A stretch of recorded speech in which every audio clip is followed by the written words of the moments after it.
লক্ষ্য জনবিন্যাস বদল, নিশানায় গরিব হিন্দু মহিলা। 1500-র বেশি ধর্মান্তরিত, সুইস ব্যাংকে অ্যাকাউন্ট এবং একাধিক অনৈতিক কাজ। গ্রেপ্তার ছাঙ্কুর বাবা। তিনি নিজেকে ধর্মগুরু বলে দাবি করতেন আর ধর্মীয় কার্যকলাপের আড়ালে নানা ধরনের অনৈতিক কাজকর্ম করতেন। তার বিরুদ্ধে প্রলোভন দেখিয়ে ধর্মান্তরিত করার অভিযোগ জমা পড়েছে পুলিশের কাছে। উত্তরপ্রদেশে তিনি ছাঙ্কুর বাবা ওরফে পীর বাবা নামে পরিচিত। তার কাজে দেশ বিরোধিতার বিষয়টিও ধরা পড়েছে। ফলে উত্তরপ্রদেশে তার প্রাসাদের মতো বাড়িটি বোলডোজার দিয়ে পুড়িয়ে দেওয়া হয়েছে।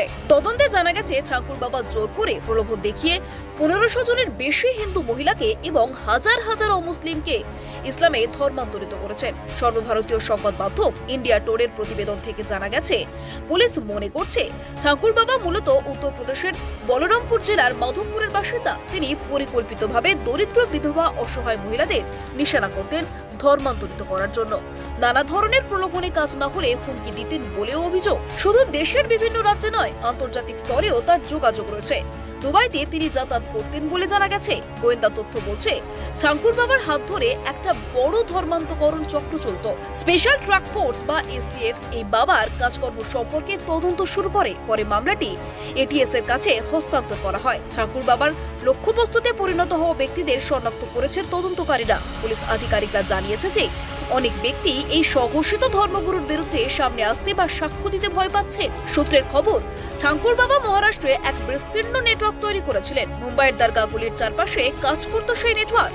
সেখানে তিনি তার প্রচারের জন্য আংটি বিক্রি করতেন। সময়ের সঙ্গে সঙ্গে তিনি উপসাগরীয় বিভিন্ন সংস্থার সহায়তায় আন্তর্জাতিক স্তরেও যুক্ত হয়ে যান।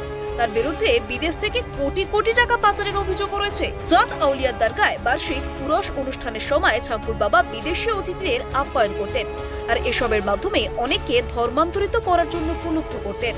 স্থানীয় জনসংখ্যার বিন্যাসকে বদলে দিতে তিনি বলরামপুর এবং নিকটবর্তী জেলাগুলিতে ইসলামিক দাওয়া কেন্দ্র এবং মাদ্রাসা স্থাপনের পরিকল্পনা করেছেন বলে অভিযোগ। পুলিশ কর্তারা জানতে পেরেছেন, ছাঙ্কুর বাবার প্রভাব স্থানীয় প্রশাসন ও আইন প্রয়োগকারী সংস্থার উপরেও বিস্তৃত ছিল। রিপোর্টে দাবি করা হয়েছে, তিনি পুলিশ এবং স্থানীয় গোয়েন্দাদের ঘুষ দিয়েছিলেন। অন্যায় দেখে চুপ থাকার জন্য মিথ্যে মামলাও সাজাতে এই ছাঙ্কুর বাবার সহযোগী নিতু ওরফে নসরিনকে গ্রেফতার করা হয়। তাকে এসটিএফ 7 দিনের হেফাজতে নিয়েছে।